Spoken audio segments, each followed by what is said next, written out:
Xin chào các bạn. Trong video hôm nay thì mình sẽ hướng dẫn cho các bạn cách để mà mình đi sợi hedgehog ở trên người thật nhé. Ở đây thì mình đã vẽ sợi trước bằng chì đá rồi, và bây giờ mình đang tiến hành để đi các cái sợi chính trước. Khi mà lên người thật thì các bạn nhớ vẽ sợi trước bằng chì đá, làm sao cho hai bên của mình thật là cân đối với nhau theo đúng như cái tỷ lệ mà mình đã hướng dẫn các bạn khi chúng ta học ở trên giấy nhé. Còn khi lên trên người thật thì đối với lông mày bên phải của khách này, mình sẽ ngồi ở phía cạnh đầu của khách, ở phía chếch lên phía trên một chút để đi phần đầu. Còn phần đuôi thì mình sẽ ngồi sát gần xuống phía vai hơn. Và mọi người nhớ căng ra 3 chiều để mình có thể đi được cái đường thẳng chính xác nhất nhé. Về cái kỹ thuật đi đường thẳng thì mình cũng đã có hướng dẫn mọi người, và cũng có một cái video hướng dẫn cách đi sợi hedgehog ở trên da giả rồi. Bây giờ lên trên người thật thì cái kỹ thuật này quan trọng nhất là các bạn phải có một điểm tì vững nhá.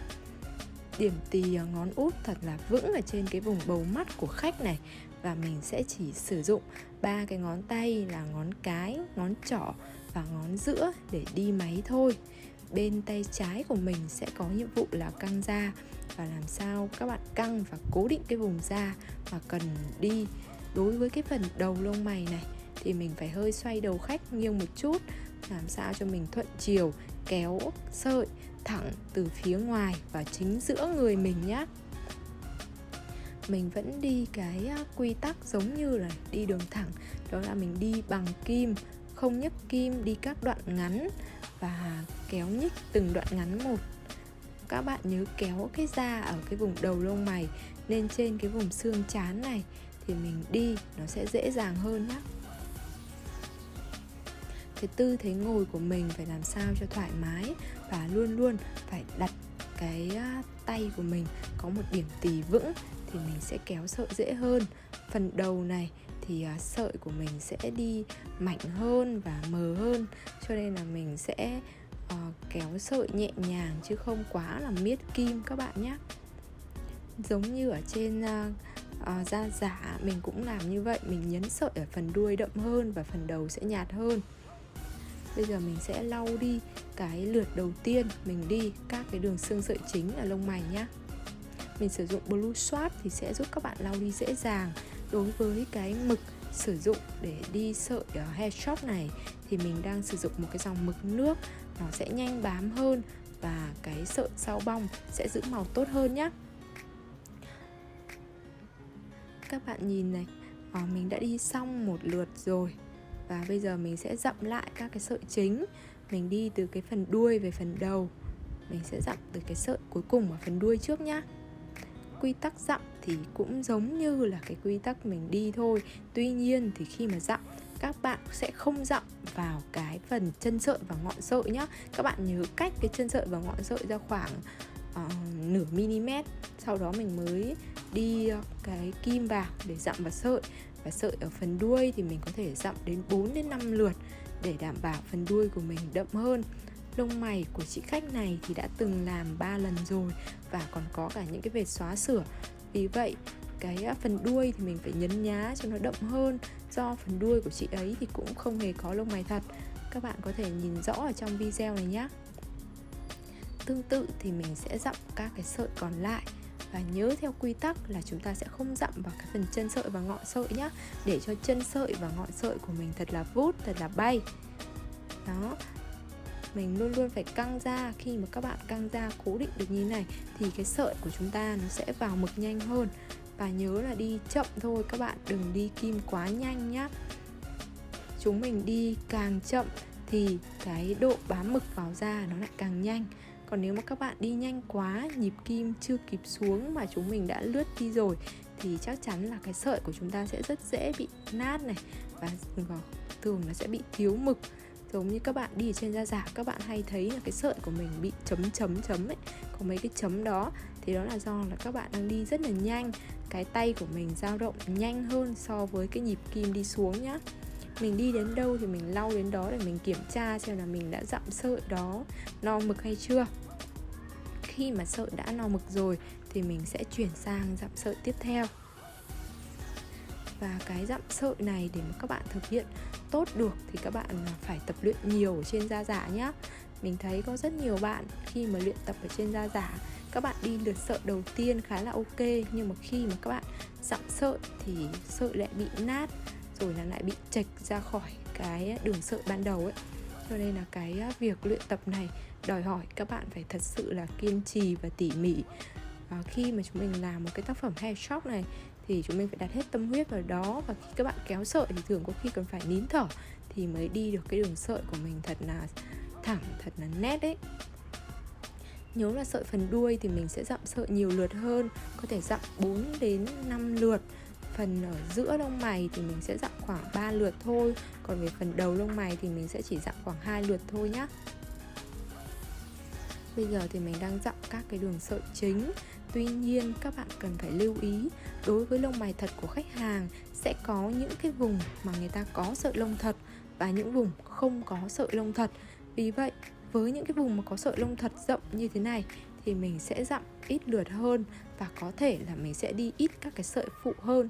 Còn những vùng như vùng đuôi không có sợi lông thật thì mình sẽ đi đầy đủ các cái sợi phụ và sẽ dặm cái sợi của mình nhiều lượt hơn nhé. Các bạn nhớ căng da ra này, và nhớ là không dặm vào cái chân sợi và ngọn sợi đâu, mà mình sẽ dặm từ chân cách chân sợi ra khoảng 0,5mm thì mình mới bắt đầu dặm. Và các bạn sẽ nhích kim từng đoạn ngắn một.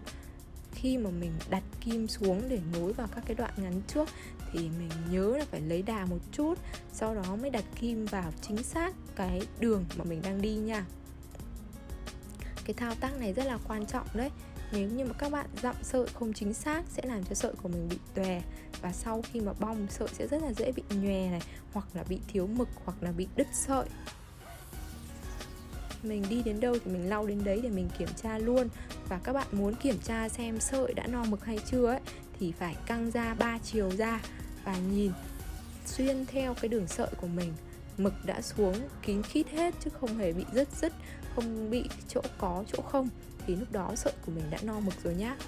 Đừng cố đi quá đậm. Có nhiều bạn thì sợ rằng là sau bong cái sợi của mình sẽ bị mất sợi hoặc bị nhạt quá, cho nên là các bạn dặm quá nhiều, hoặc là các bạn đi kim quá sâu để dặm cái sợi đó, dẫn đến nguyên nhân là sau bong có thể có hai cái trường hợp xảy ra.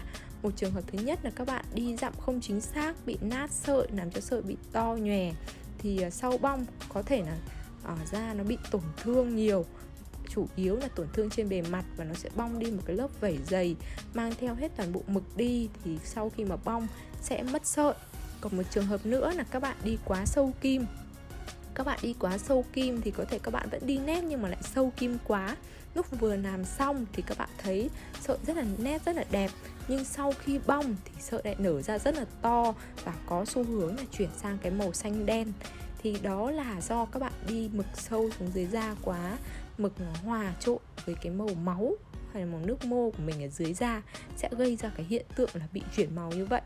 Cho nên là việc đi đúng tầng da rất là quan trọng.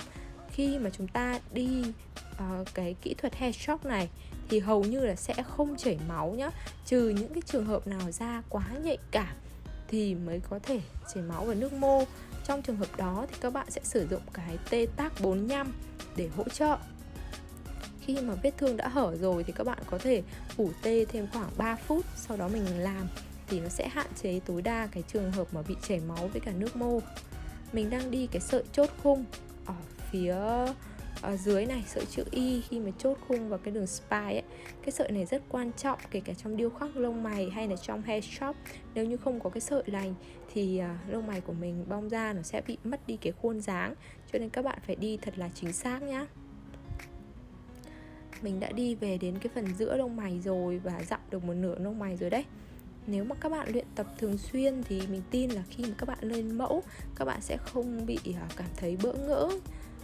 Nếu như các bạn đã làm tốt ở trên da giả rồi thì việc còn lại của mình là lên mẫu sẽ rất đơn giản. Các bạn quan sát cái chuyển động tay của mình.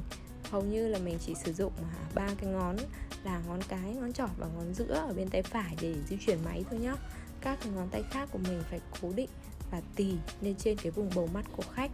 Căng cái vùng da cần đi ra thành một đường thẳng và phải chỉnh cái vị trí làm sao cho cái đường kim của mình đi thẳng từ phía ngoài vào chính giữa người mình, thì các bạn sẽ kéo cái đường thẳng dễ hơn rất nhiều. Căng da ra sẽ giúp cho mực xuống dưới da tốt hơn và nhanh hơn nhé.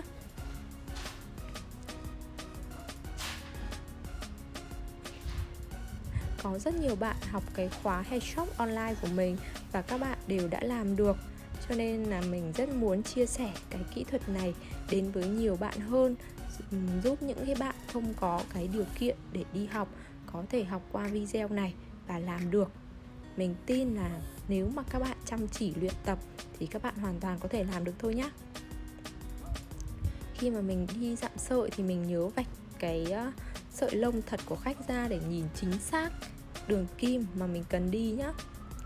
Khi mà đi cái kỹ thuật này thì yêu cầu các bạn phải có một cái đèn có ánh sáng đủ tốt và phải nhìn được xuống dưới da nhá. Các bạn phải căng mắt ra để nhìn, bởi vì đi sợi vào những cái vùng lông có nhiều lông thật này sẽ khó hơn là những cái vùng mà không có cái sợi lông thật đấy. Và mình nhớ là cái vùng mà có cái sợi lông thật thì mình sẽ dặm sợi ít lượt hơn nhá. Đừng cố dặm sợi quá đậm ở vùng có sợi lông thật thì sẽ lại làm cho cái vùng đó đậm hơn. Mà mình thì lại đang muốn là làm cho đậm ở đuôi nhạt dần về đầu mà. Cho nên là cái phần mà có sợi lông thật này, thứ nhất là mình sẽ dặm sợi rất là ít, thứ hai là mình sẽ đi thưa sợi và sẽ đi ít sợi phụ hơn nhá. Các bạn đừng nghĩ là khi mà mình tập trên da giả mình đi bao nhiêu sợi thì lên lông mày thật mình cũng đi từng đó sợi. Không phải đâu nhá, mình phải đi làm sao để cho cái lông mày của mình thật là hài hòa và có cái độ chuyển màu từ đậm đến nhạt. Đó, đậm ở đuôi và nhạt dần về đầu. Bởi vì đa phần khách hàng là họ đều bị thiếu lông mày ở phần đuôi. Cho nên là sau khi mà chúng ta đi sợi này, việc đầu tiên thì chúng ta phải nhấn nhá dặm cái sợi ở phần đuôi nhiều hơn. Và chúng ta có thể sẽ phải shading thêm, phun thêm vào các cái khoảng cách giữa các sợi ở phần đuôi, sẽ giúp cho phần đuôi của mình nhìn đậm hơn nhé. Các bạn thấy đấy, đối với cái kỹ thuật này thì hoàn toàn là khách hàng không có cảm giác đau đớn gì cả. Chị khách hàng này của mình thì đang nằm cảm giác như chị đang ngủ luôn rồi, không hề đau, không hề rát và không hề có cảm giác khó chịu. Mình đang sử dụng cái dòng máy Jansun 8650 để đi Headshop. Cái dòng máy này thì bên mình sử dụng để đi môi luôn. Và với cái kỹ thuật phun môi lipstick thì dòng máy này rất là phù hợp. Và sau bong đảm bảo môi sẽ rất là đậm nhá. Khi mà đi cái máy Jansun 8650 này, mình sử dụng đầu kim 0.3 để đi sợi Headshop. Cái kim này nó vừa có đủ độ mảnh và độ sắc nét, cũng như nó không quá mỏng, không quá cứng, phù hợp với cái kỹ thuật đi sợi Headshop.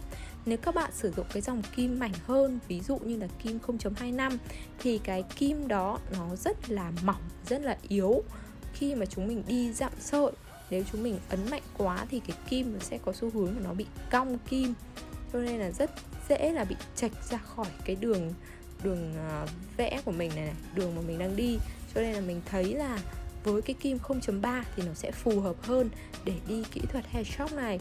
Còn mình chưa sử dụng cái kim lò xo cũng như là máy như kiểu các cái dòng máy kỹ thuật số nên mình sẽ không đánh giá được. Mình chỉ đang đánh giá là khi mình sử dụng máy Jansun 8650 này với các cái dòng kim 0.25 hay là 0.3 thôi nhá. Nếu như mà các bạn có điều kiện, các bạn có thể trải nghiệm các cái dòng máy kỹ thuật số, nó sẽ êm hơn. Còn mình thì mình tiện đang sử dụng cái dòng máy Jansun 8650 này để phun môi rồi, thì mình sẽ sử dụng để đi sợi Headshop luôn. Vừa tiết kiệm mà mình thấy nó vẫn rất là tối ưu để đi sợi đấy. Như vậy là mình đã dặm xong hết toàn bộ sợi chính ở phía lông mày ở bên phải của khách hàng rồi. Các bạn nhìn nhá. Đây, sợi mình đã dặm hết như này rồi. Mình sẽ zoom gần để cho các bạn thấy.